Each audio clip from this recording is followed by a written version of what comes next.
Just a quick shout out to my son John and his wife Trinity. Thank you, you two, for this wonderful gift. It's finally here. We waited over a month for these to be in stock, and this just arrived. I'm really looking forward to using this, and it's going to solve a multitude of issues. I'm looking forward to kitting it out, getting it on the camera. One of the nice things about the ZR is its compact, light size, and the horsepower that it packs in a compact, light package. It opens up a whole lot of ease as far as travel, as far as walk-around photography, yet it still packs a dynamite good image. Let's not make this into something it's not.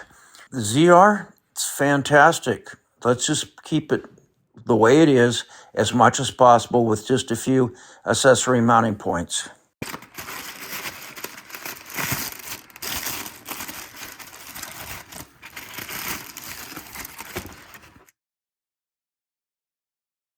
Okay, I just want to point out something. There are multiple mounting locations, so you can have more than 1/4 20 mounting screw.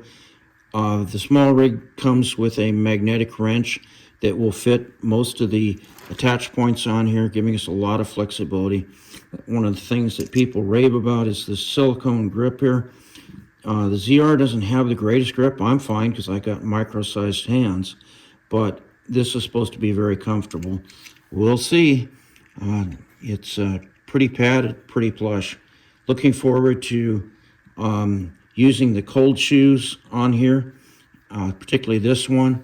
Eventually I might mount a fairly large LED screen, like a 14-inch LED screen on here for portrait type work. Looking forward to getting this thing on the camera. I'm not a fan of that single 1/4 20 mount. Some of the Sony cinema cameras like the FX6 actually have 2 mounts, and that actually is a lot more secure.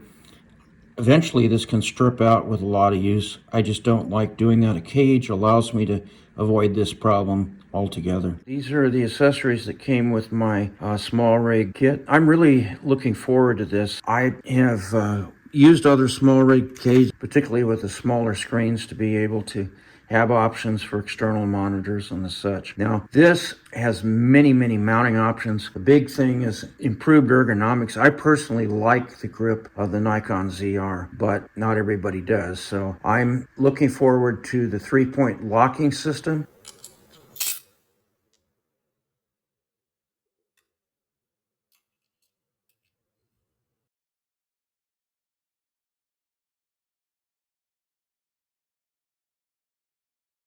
It has 1/4 20 and 3/8 inch 16 threaded holes. It has an integrated cold shoe mounts for accessories like microphones and lights. I'll probably use both of those. So I'm pretty impressed with just the functionality. The 3-point locking system is something that's important to me. On the bottom of the Nikon ZR camera, there's only one 1/4 20 screw, and it's already been an issue with it rotating while I'm using the camera, using it on a monopod or pivoting situation. So I'm looking forward to having a little more freedom in that regard, a little more stability.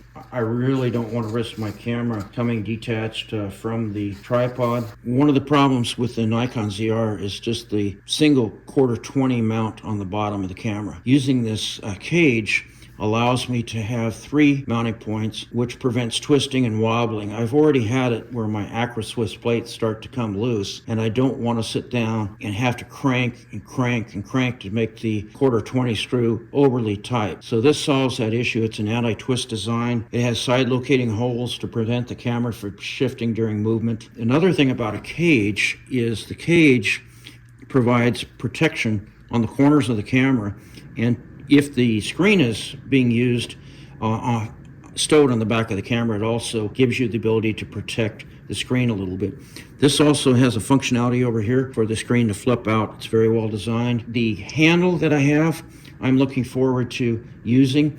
There's times when I'm shooting that the low camera angle really gives you some stunning pictures. So this will give me that ability to hold the camera close, low to the ground, and stable. I want to point out something that's very important in mounting SmallRig cages is, see the battery compartment?